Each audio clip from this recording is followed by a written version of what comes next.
Check out carmarshal.com. The link is in the description. They help support us.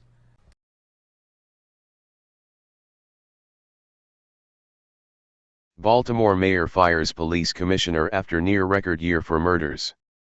High crime. Baltimore's top cop was fired Friday after failing to halt the surge in killings that have turned Maryland's largest city into one of the deadliest in the country. Police Commissioner Kevin Davis was relieved of his command by Mayor Catherine Pugh, who said it was time for new leadership to deal with the murders. "As I have made clear, reducing violence and restoring the confidence of our citizens in their police officers is my highest priority," said Pugh. "The fact is, we are not achieving the pace of progress that our residents have every right to expect in the weeks since we ended what was nearly a record year for homicides in the city of Baltimore." Davis had a contract that ran until 2020. Pugh named Baltimore's number 2 cop as Davis's successor effective immediately. Deputy Commissioner Darrell D'Souza, a 30-year veteran of the force, will be made permanent following appropriate approvals, Pugh said. D'Souza, 53, said he was honored by the mayor's confidence in him at this critical time for the city. "Baltimore has long been my home and I've spent my career on its streets and in its neighborhoods to address problems and bring about solutions that are meaningful for the people we serve," he said. Violent crime rates in Baltimore have been notoriously high for decades, and the city has recently been dealing with increasing homicides fueled by drugs and other problems, the Associated Press reported. Baltimore ended 2017 with 343 killings, bringing the annual homicide rate to its highest ever, roughly 56 killings per 100,000 people. Baltimore, which has shrunk over decades, currently has about 615,000 inhabitants. The city recorded 353 homicides in 1993, the most ever in the city's history when the city had 100,000 more residents. Maryland enacted one of the nation's toughest gun laws in 2013, but that hasn't stopped Baltimore's criminals from obtaining and using guns, especially lethal weapons with high-capacity magazines. The murder rate has soared as some critics have accused Baltimore cops of taking a hands-off approach to fighting crime since 6 officers were charged in connection with the 2015 death of Freddie Gray, a black man whose fatal spinal cord injury in police custody triggered massive protests that year and the city's worst riots in decades. The conventional wisdom, or widely agreed upon speculation, suggests that the great increase in murders is happening partly because the police have withdrawn from aggressively addressing crime in the city's many poor, crime-ridden neighborhoods, said Donald Norris, Professor Emeritus of Public Policy at the University of Maryland, Baltimore County. This morning I announced that we relieved Commissioner Davis of his position as Commissioner for the Baltimore City Police Department, and I've named Deputy Commissioner D'Souza as Commissioner for the Baltimore City Police Department. For those of you who don't know, for the last year I had an opportunity to interact with our police department over the last year. I've gotten to know many of our law enforcement officers, commanders, and those who've been working with this police department. I want you to know that I worked side by side with Commissioner Davis, hardworking, but I'm impatient. We need violence reduction. We need the numbers to go down faster than they are. I can tell you with the initiative that I put in place about 10, 11 weeks ago that we are trending downward. But I believe that Commissioner D'Souza understands how important this is and how impatient I am, and will now take the helm of the Baltimore Police Department. And welcome to your new position as Commissioner of the Baltimore City Police Department. Thank you, Madam Mayor. Appreciate it. Good morning, everybody. Good morning. Good morning. So, yes, as Madam Mayor said, I've been with the Baltimore City Police Department just 30 years now, and in those 30 years, I serve honorably in all ranks. I'm proud to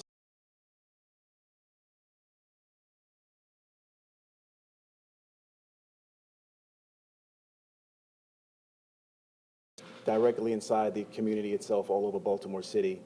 And there's a lot of individuals, there's a lot of lives that were lost There's a lot of people with bleeding hearts, and there's a lot of work that we have to be, that needs to be done.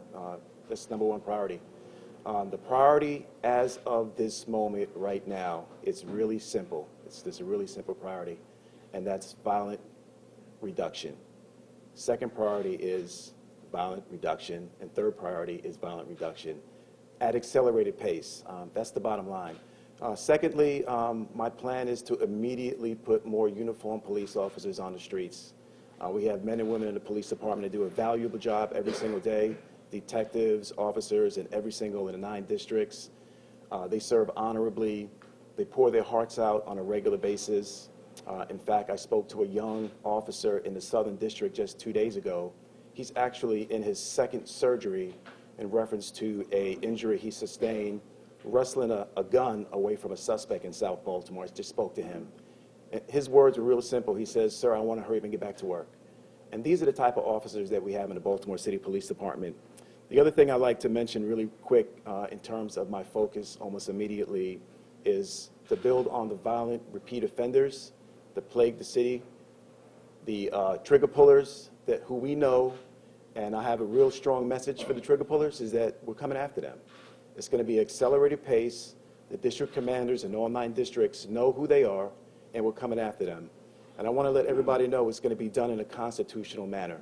So I'm very proud, I'm very honored of Madam Mayor and my selection. I'm very proud to be a Baltimorean, and I look forward to the fight, like literally ASAP. So when I say ASAP, I mean today we have an initiative that started about 30 minutes ago and is specifically designed to reduce violence. It started at 9 o'clock this morning and is spread out throughout the entire city.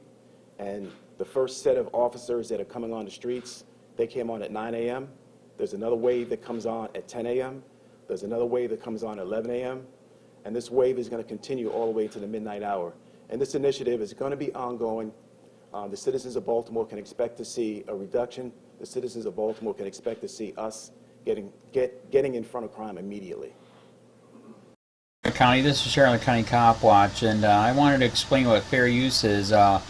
You can use pieces of news articles if you're doing it for news reporting, you have commentary, and you're doing it for education purposes. So that's what fair use is, as you can see right here. Another reason why I wanted to make this video is to let you know I just joined with Patreon. A nice thing with Patreon, I make no money on YouTube. They took the money away years ago, and so this is another way to give, and it's a nice thing too because you can give monthly. You can give $1, $5, $10, whatever. I do 4 to 5 hours a day on trying to wake the sheeple up on how corrupt it is and different ways that you can fight the corruption. So Patreon is a way that you can do it, and then of course the old way is still there. Donate to Sheriff County Cop Watch with PayPal or credit card. So keep that in mind. 4 to 5 hours a day. I make no money, but the corruption happened to me and I'm sick of it, so I'm trying to wake people up. But my wife would love it if if we could get some help out there. There's 47,000 subscribers. Just think if each one of you subscribers just gave let's say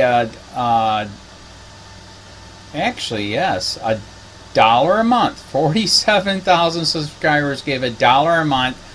That would be awesome. That's not going to happen. But anyways, that would be great if it did happen. But do the math in your head. Just think about it. Like I said, 4 to 5 hours a day. I get no money from YouTube. YouTube has gone nuts. You can't do anything anymore. They're taking the money away everywhere. So these are a couple different ways that you can still help out with all this time that I put in. And as you know, I'm in a special situation where at least I can do it. 4 to 5 hours a day. We have a cleaning company during the day. That's what allows me to do this, and we're debt free. So this is my hobby. I don't go fishing and all that other crap. I try to save the world.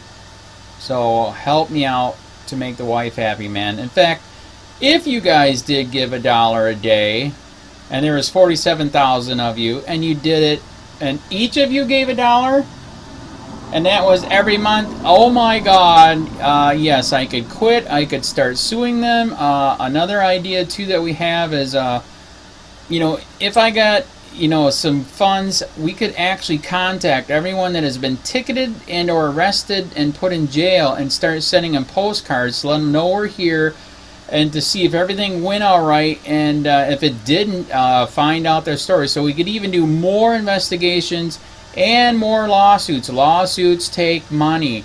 So just think about that. You know, 47,000 of you so far right now. You know, $1 a day. I mean, $1 a month on Patreon, or $5 a month Patreon, 10, 20, whatever.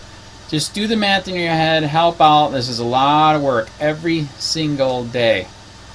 Thanks.